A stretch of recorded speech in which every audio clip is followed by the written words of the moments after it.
to the region's only public safety talk show.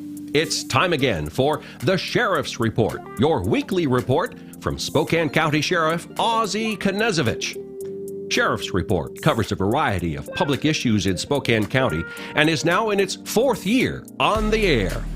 Sheriff's Report is sponsored by River Ridge Hardware. Now, here's your host, Sheriff Ozzie Knezovich.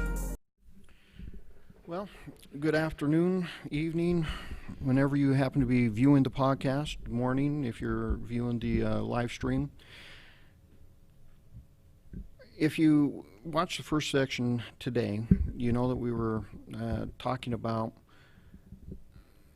the new concepts of killing thought is really the way I have come to think about this. And it's one of the most dangerous aspects I think I've ever seen. Folks, this is how books get burned. This is how you end up in very bad places, such as what the Maoists did in China, what the communists did in Cambodia. They killed all the teachers, all the professors. They killed the knowledge. And now that's what we're basically doing here. Any knowledge that you disagree with, you're offended in. You can't. I need a safe place. I can't hear a different counterpoint of view.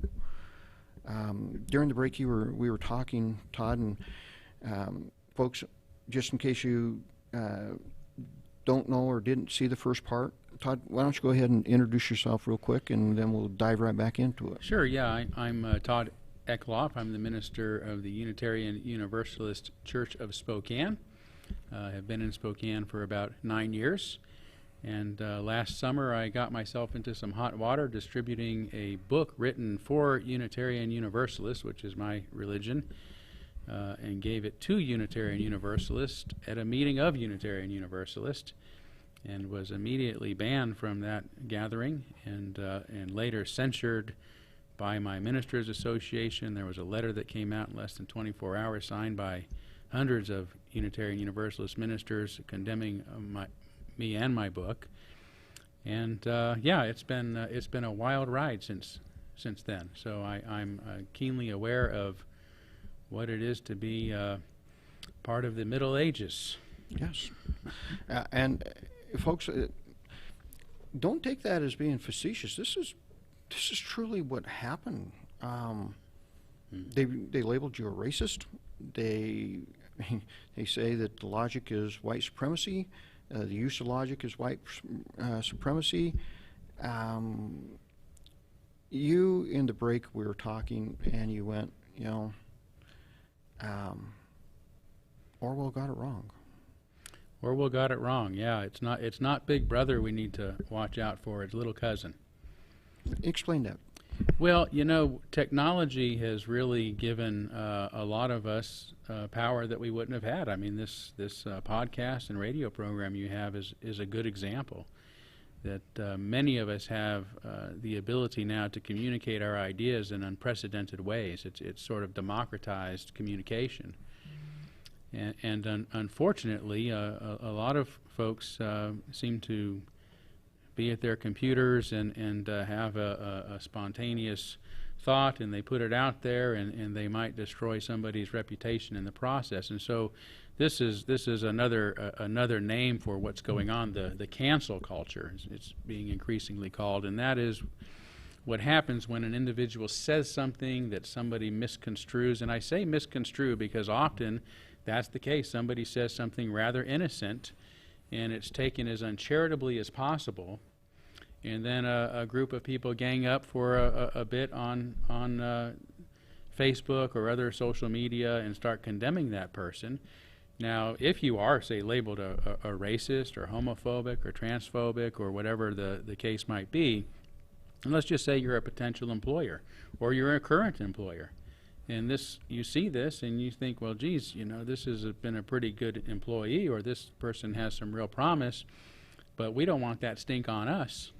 Exactly. We can't hire that person because we don't want that baggage to follow us, or we can no longer keep you employed because you've been accused of these things. So That's what it is to get canceled. I mean, it's a form of modern exile or ostracization, where you've said something that has been forbidden by the majority, by the mob mentality, which doesn't care much for individual freedom of speech. No, they don't. And you get shut down for life. I hope that's reversible at some point. But you know, as the name of the show here implies today, this really is not a new phenomenon. No. This is something that recurs back and forth, and I think it's myself caused between this what should be an obvious tension between the principles of freedom and equality. We all, I mean, we should, I hope, value freedom and we should value equality, but we often don't think about the tension between those two, right? Because to be truly free, you can stand out as exceptional and as different, and should be able to express yourselves and maybe be better at something or achieve more than somebody else. That's where freedom. But if you do that, you're arrogant now. Well, if you do that, you can be considered arrogant. Yeah. Yes. And equality, you know, on the other hand, really says, well, you know, hang on now. If somebody, you know, if a few people have everything, and everybody else has nothing, that's not fair, and it's not fair, right? So that's freedom run amok.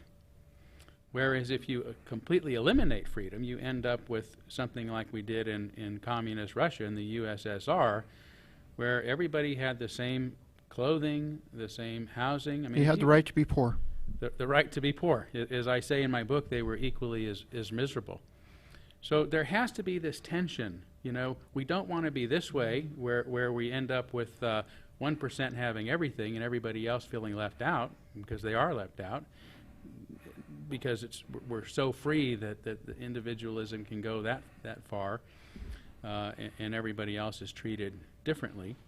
At the same time, if everybody's treated the same, we're miserable, because the spirit needs to be free to express itself. We have souls that need to evolve as individuals.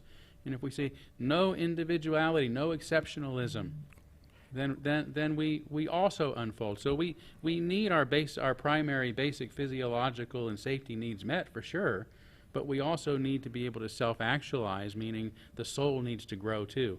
And that's the tension. And when we're doing it right, it's like this. When we're doing it wrong, it's like this or like this. And I can tell you, we are doing it so wrong right now. Case in point, we don't live in a democracy, a pure democracy. Yeah, people don't get that. Thank goodness. People just do not understand that, especially more of the young liberal mindset. They don't get this. Well, you know, the majority. No, sorry, folks. This isn't about the majority ruling. We're set up as a Republican form of democracy, meaning we are a republic. Yes. And we do try to strike that balance of equality, and no one voice can outmatch another is kind of where that thought is, because any other thing, as you pointed out, Gandhi said, well, you know, if you have true democracy, you have mob rule. Yeah. And it's 51% of the rest of the people can rule, and that's tyranny. Yeah, that's tyranny. Basically, just slightly more than half can rule over everyone else. And so, you know, the republic, the nature of, you know, calling our form of government a republic is accurate in that sense, because we have a constitution that basically protects us against the majority. Yes. Right? We have put rules in place to say that everybody should be treated equally under the law. Now, unfortunately, that's not always been the case. You know, not everybody. We're not perfect. We're not. We perfect. haven't hit that yet. We haven't, and we keep widening the circle, trying to widen the circle, and that's an important part of this this conversation. I think that we understand that people who are troubled by the way things are now and are reacting in a way that they want to get more control over this. That's understandable. There's still an awful lot of people left out in our world and in our society, and there's things we haven't overcome yet, despite the passage of the Civil Rights Bill in the 60s. You know, we still have economic disparities and education disparities and housing disparities and health disparities. And we do. And one of the things that I think that people forget, and I see it happen more and more, is people are trying to judge people of the past based on today's standards, which is, you can't do that. You can't judge somebody that lived 50, 100, 200 years ago by today's standards, because those weren't the standards they grew up under. Those were not the teachings and ideologies that they were taught. I get really frustrated when I start hearing that, because I've done a lot of study and a lot of reading on the Age of Enlightenment and the impacts that Hobbes and everybody had on the Founding Fathers. And the thought processes that went into that. Were they perfect? No, but they set it up based on what they understood at the time. Under today's mentality of logic is hate, is racism, we'd never have grown, and we wouldn't ever continue to grow. But people forget that even at the debate of the Constitution, there were people that wanted to do away with slavery then, right then. But they also realized that we'll never form a nation if we take too big of a bite. Was it right?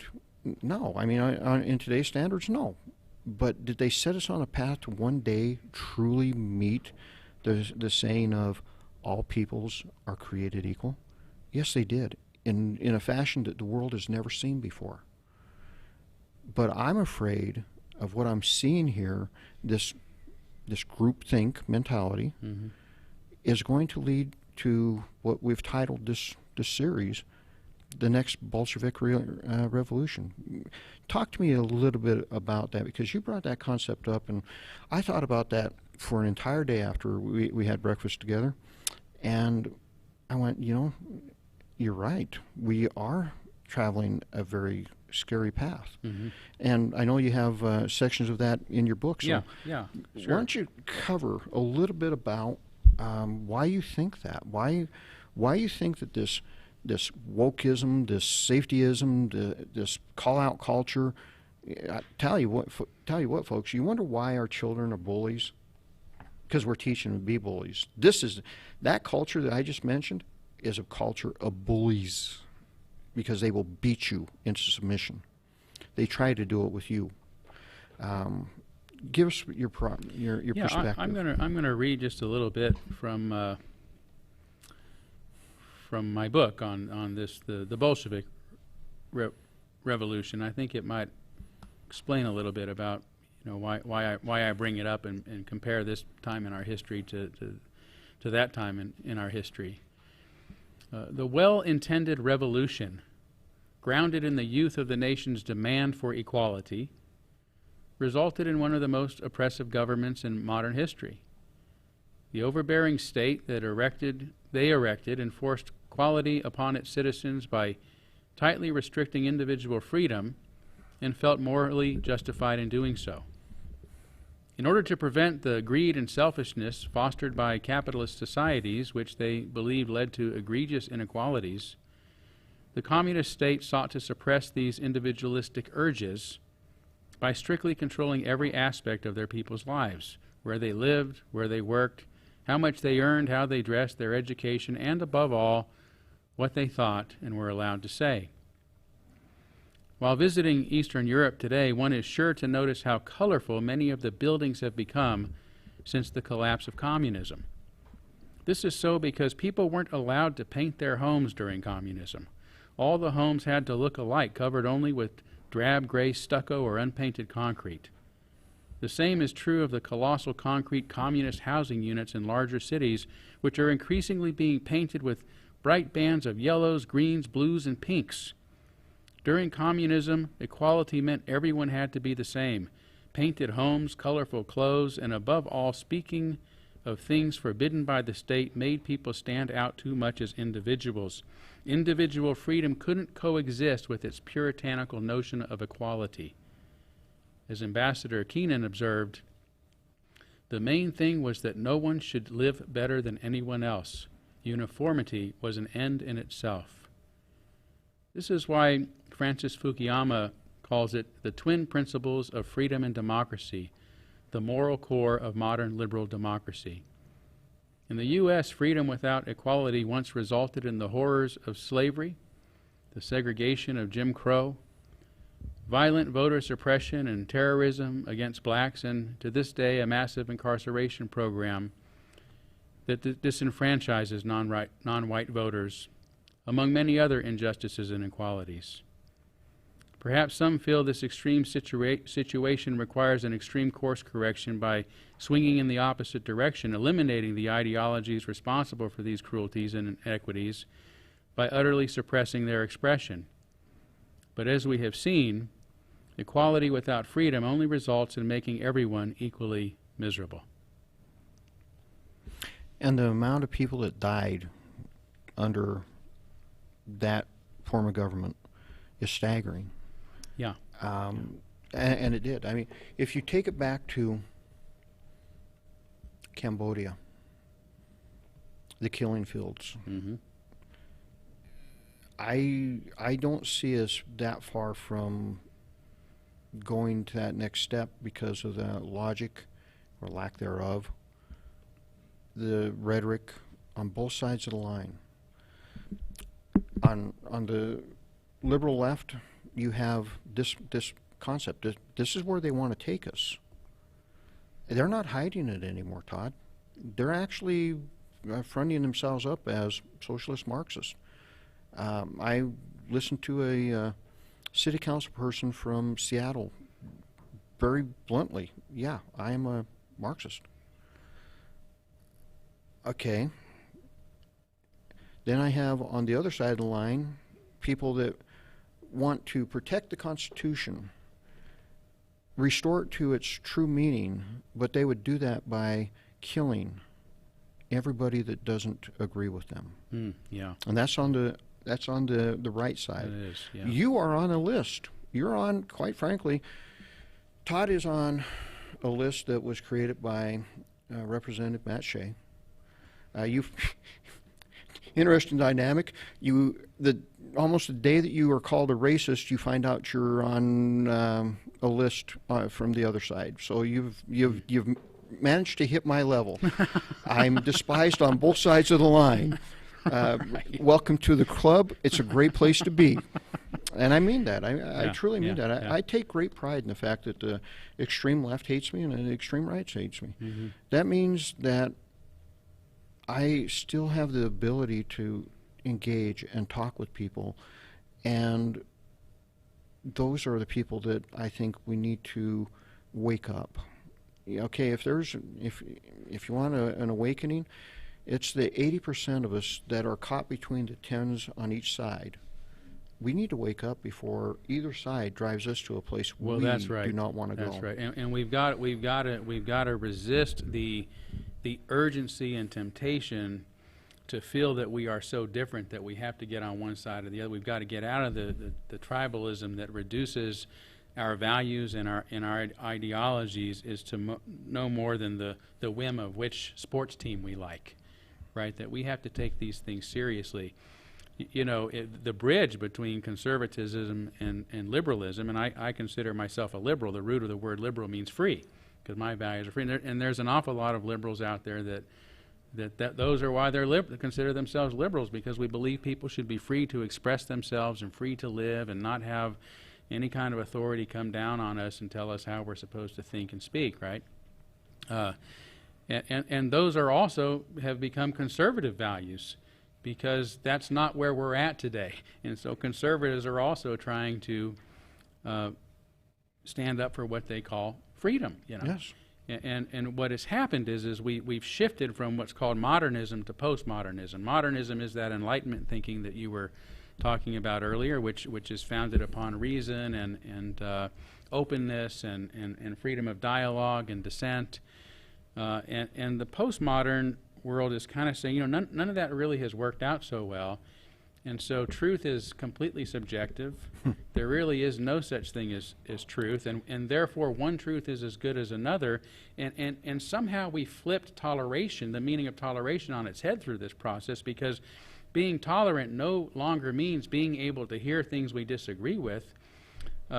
Being tolerant means not saying things somebody might disagree with. And intolerance means saying things that people might disagree with. So if you say something like I did in my book, I offered dissent because I was hoping to stir up dialogue, I'm intolerant. And, postmodern philosophies lead to extreme groupthink, which leads to mob mentality, which leads to, whenever I've seen people go into mob mentality, it never works out well. No. People die. Yeah. People get hurt. We need to have a resurgence of enlightenment. It worked out. Yeah. It really did. Yeah. It brought us to the point where we are today in America, and I hate to break it to you folks, you live in one of the freest nations on earth. I've been in other places. Trust me, you live in a great place. And are we perfect? No. Do we still have inequalities? Yes. But we will never reach that place if we go about hurting each other, if we go about ostracizing each other, if we go about damning each other. And equality has turned to equity. And that, in my opinion, is another dangerous term, because when I hear that, I go, are you really sure you want what you're asking for? You want equity. Okay, because under your definition of equity is, I've heard it expressed in equity in governmental jobs, okay? Which means, based on the population of the area you're in, we should have equity in racial hiring and everything else based on that, the percentages. And I'm going, really? Do you really want that? Or do you want equality? Because here's how equity works. In the Spokane area, let's say the African American population is roughly 1.8-ish. Well, that means out of the sheriff's office, I would only have to hire 1.8% of my workforce African American. Or do you really want that? Or do you want me to hire the most qualified individual that has worked their tails off, to have done amazing things, and do you want me to hire as many of whatever nationality, color, whatever, that I can get that represent the values? Because we have forgotten that there are key components. There are values still in play here. We have to be a nation based on values, because you just mentioned postmodern. There's no such thing as values. Truth doesn't matter. It's situational ethics. We can't live in a free society. Franklin made this very clear. A free society can never survive in a situation where truth means nothing, where values mean nothing. Because when that happens, it is mob rule. So when we talk about equity and equality, I always look at people and go, are you sure you really want that? Because I don't. I want to be able to take the people and see them achieve great things. And I don't want to be stuck to a number. Yeah. Let me give a sort of personal anecdote. I grew up a poor kid, what I'd consider a poor kid in a poor neighborhood. You too. And my parents bought a little 1,250 square foot house when I was 5 years old that had 3 bedrooms, and 1 bathroom, and that was American dream. That was the American dream. 4 kids, 2 adults, and we were fortunate that little $20,000 house in 1969 was in the Bay Area, and so by the time, even though it was falling down and needed to be raised, by the time my parents died and left it to us, we all got an inheritance of $80,000, $90,000 out of that house. Now that is you know, a poor white kids that had a little bit of something that came from our parents that they left to us. Not much, but something. When I look at you know, non-white people in this country, particularly African Americans who never got those 40 acres and a mule that they should have gotten. Yep. There's been nothing to pass on from generation to generation, and in many cases, and I'm not going to blanket, you know, all African Americans with this, but in many cases each generation is starting all over again. They don't even get that little boost, right? So to me, equity is really about, you know, giving people a fair opportunity. It's one thing to say everybody has the same opportunities, but if you don't have access to those opportunities, it doesn't do any good. And I think that's what, you know, to me equity means. And there's a lot of barriers that need to come down. Now, you know, I also won't avoid the irony of two older white guys sitting here talking about there you go. these issues, right? So it's, but you know something, Todd? It's sad that the only two middle-aged white guys are talking about these issues in such a way that maybe we can bring people to a table to really deal with the issue, because we have young African Americans dying in the streets of America at a frightening rate, and no one wants to talk about it. Matter of fact, if you bring that up, you are a racist under certain labels. What's more racist, allowing that to continue or bringing it to the forefront and going, no parent should lose a child because we refuse to deal with an issue? That's not equality. That's not equity. That's cowardice. That's an assisted homicide in my mind. And I really hope that one day it's not just two middle-aged white guys talking about that issue in such a way of, let's come to the table and truly find what the problem is. Let's find the why that we're seeing all this. And let's forget that you're a D, a L, a progressive, whatever, and I'm an R, a conservative, whatever. That we can find a way to fix this problem for everyone, because it's everyone's problem. It's not just one part of society, it's all people's society.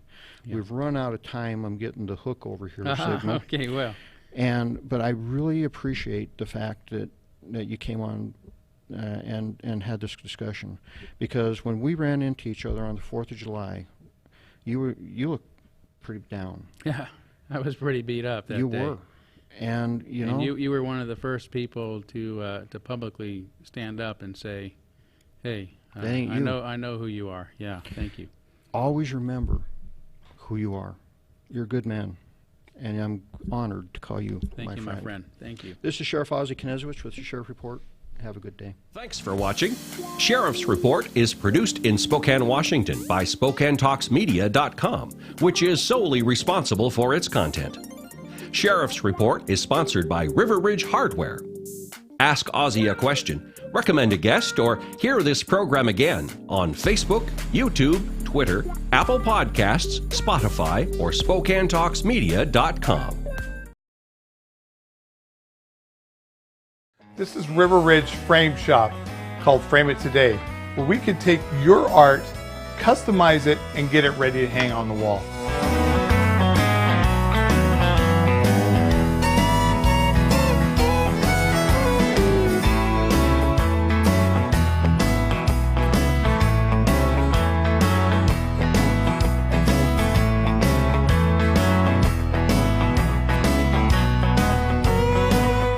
Here at River Ridge Hardware, 2803 West Garland.